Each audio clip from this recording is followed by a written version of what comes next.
My dear brothers and sisters in Christ Jesus, I am asked to give some thoughts, some reflections on kerygma, proclamation, evangelization. I thought I could give some practical tips or practical experience with regard to this proclamation, kerygma. Because, especially these days, many people are proclaiming, many people are preaching, many people are proclaiming the word. So I thought it may be helpful for all those who are involved in this ministry of proclamation, kerygma, that they have a right perspective, they prepare themselves well so that the proclamation becomes an effective one, not just to get a name or just to be popular, but with the intention of breaking the word, making the people to receive the word, bringing transformation among the listeners, and then bringing them more and more closer to Jesus, and to give them a deep encounter and intimacy and an experience of Jesus in their lives by the preaching of the word. That's the purpose with which I am just standing before you. Vatican document Ad Gentis beautifully says, also Evangelii Nuntiandi, we exist to evangelize. The one and only purpose of our existence is to evangelize. If we don't evangelize, we have no right to exist. We should be put to death. That's what I would say. I always say this. Everything that I do has to be proclaiming the Lord, the risen Lord. He has given me His life. So my proclamation has to be proclaiming the risen Lord.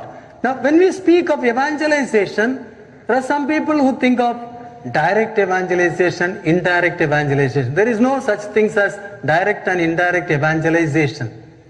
All that we do in the name of Jesus, everything that we do and say, even our silently witnessing becomes evangelization.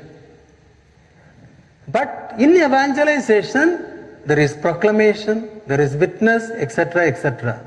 In proclamation, there are two things. Direct proclamation and indirect proclamation.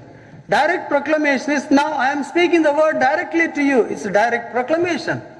Indirect proclamation is through some activities by the educational apostolate, health apostolate, social works, alternate ministries. I am serving the people, and through that I am communicating the love of Jesus, the word of God to them. That is indirect proclamation. Now I come to kerygma, the proclamation. Now to proclaim, instead of going to theologically, the practical way, I would straight away say the one who proclaims should have 4 conditions within him. You must fulfill 4 conditions to proclaim the word effectively.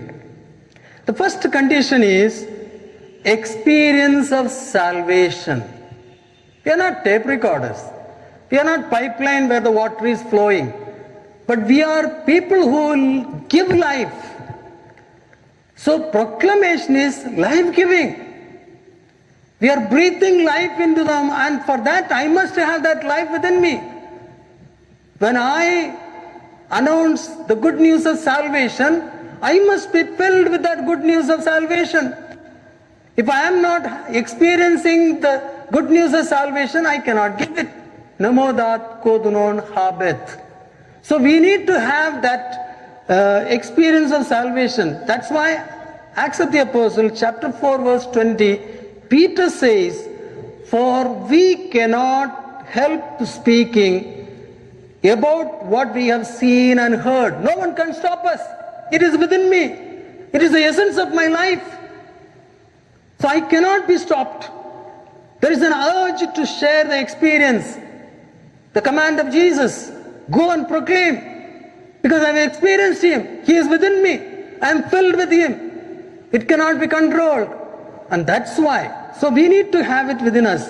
Matthew's Gospel, chapter 5, verse 19 tells, Jesus tells, the man freed from the legion of demons, go home to your family and tell them how much God has done for you and how He has had mercy on you. So proclamation is sharing what I have. It's not just mugging up ideas and information and then with this full voice and with so much of power, give it to the others to impress upon others. No, it is breathing life into them. That is proclamation. Only a person who has experienced salvation can witness effectively to the power of the gospel. The psalmist says, "My devotion to your house, O God, burns me like a fire." I have a personal example for you to say how we have to be. When I was a young priest, I was in charge of the diocesan director for evangelization. I was so faithful to it. I was so much enthusiastic about that responsibility that was given to me. So I used to conduct evangelizers satsang, one day evangelizers satsang all over the diocese in different zones. Every month it used to take place. On a particular day, the people of that whole zone, all the priests, religious and representatives of the parishes were, lay people were invited, and one full day is spent on how to evangelize. So on one such occasion, I had prepared myself. I was in mufti, pants and kurta I was wearing. I always carry a cloth bag, sling bag, and in that bag I had the Bible and other materials to conduct the evangelization satsang. I went there with great difficulty because I was in a very remote village. To approach that village for almost 7 kilometers, I had to walk and go. There is no other conveyance. So I went in the morning to that particular parish, from my parish, to conduct. The whole day I conducted beautifully, good participation, the bishop was present. And then at 4 o'clock in the evening after tea, I winded up the thing, came back to my place, took a bus, ordinary bus, came to the particular spots from where I have 7 kilometers to walk. It was already late in the evening. I was tired. So I was waiting for my luck to get a kind of a horse cart or a bullock cart so that I can sit and go to my parish. And that time, while I was standing, that buses, the private buses used to come and stop there, and the different vendors used to get into the bus. 15 minutes the bus used to stop, get into the bus and propagate the material that they have. Someone will be selling some churan, someone will be selling some instrument to remove the juice from the lemon or the orange. Someone will be selling some stainless steel chains, etc. So they used to get in, give an advertisement, sell the product and come down. When I was standing and watching that tamasha, one man approached me. He walked towards me and asked me, "Mullah ji, kya bechte fir rahe ho?" It means he thought, since I have a beard, he thought I am a Muslim. So he asked me, "Oh Muslim, what are you busy selling?" That really touched my ego. I am a priest, the diocesan director of evangelization. I have a dignity, status. But this man is simply asking me, a seller and also a Muslim. So that really touched my ego, and I retorted to the man saying, "What are you talking? Am I look like a Muslim? Am I a seller?" And then the man got so apologetic. He asked me, "Pardon me, since you are the bag, I thought you are one." And then he went away. As he was returning, as he was going away from me, I looked at him, and that really touched me so much. Here is a man who comes to me inquiring, and I had the Bible in my bag. I could have easily made use of that opportunity to tell him.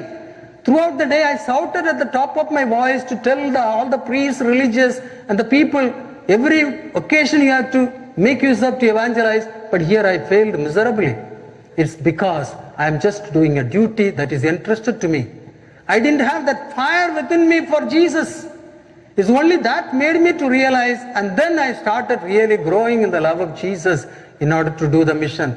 So we need to have that within us. Second is zeal for the gospel. Do we have that zeal for the gospel to communicate it?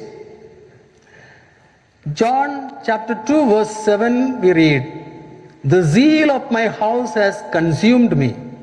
Zeal for the gospel is the desire that Jesus Christ be known, loved, and served by all people. This is an unquenchable fire in the heart which cannot be extinguished, and it seeks to set fire to others. When St. Ignatius of Loyola was sending St. Francis Xavier to the far-off countries, to India and Japan and all the other places as a missionary, you know what St. Ignatius of Loyola told to St. Francis? He said to him, "Go and set all on fire." And that's what happened. St. Francis became a great missionary. Ephesians chapter 5 verse 20. With your feet filled with the readiness that comes from the gospel of peace. This zeal becomes a passion and priority in one's life. This made St. Paul to say, "Woe to me if I do not preach the gospel." 1 Corinthians chapter 9 verse 16. For Paul, it was something impossible not to preach, because that zeal.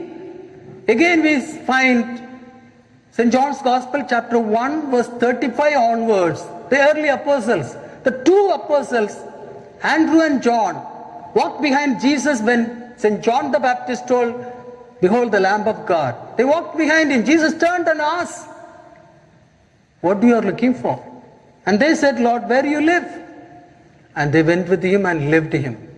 And that experience was so much, they come out of it. Later St. John, writing the gospel, he says it was at about 4 o'clock that they encountered Jesus. Now, Andrew goes and tells his brother Peter, "We have found the Messiah. We have found." And then Bethsaida, it must have spread everywhere. Andrew brings his brother to Jesus, Peter to Jesus. And again we find Philip, who is from Bethsaida. He must have heard. He goes to Nathanael and says, "We have found the one whom Moses speaks about. We have found the Messiah. We are captured by Messiah."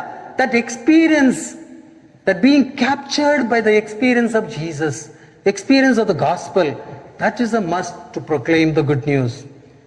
Third, awareness of the reality of the world. The one who has to preach fervently, he must know what the present situation is. John 10 verse 14, "I am the good shepherd. I know my sheep." People have to be approached with the plan of God in their historical, social, cultural context. The social, political and cultural background is the soil on which the word of God is sown. Gospel has to become alive through the transformation of situations of sin. Chapter 16 of the letter to the Romans is an example of an evangelizer who knows the community before he preaches the gospel there.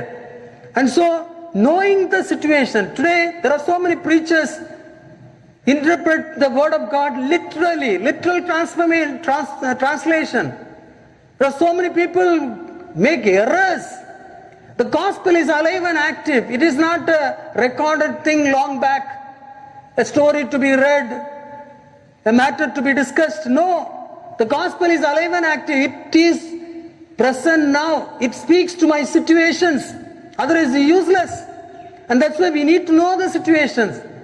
The present situation the world is going through. The word of God to speak. He has to speak in the situation. So we must know the world. The one who proclaims should be well aware of the situations, world. And the fourth one is, we must live the gospel. We must live the gospel. Ephesians chapter 4 verse 1, where we read, "Live a life that measures up to the standard God set, S-E-T set, when He called you." So we have to live a life accordingly. A messenger has to become the message. Unless and until he becomes the message, his proclamation will not be effective. So he has to be the message. Believe what you preach and live what you believe. St. Paul is an example of this.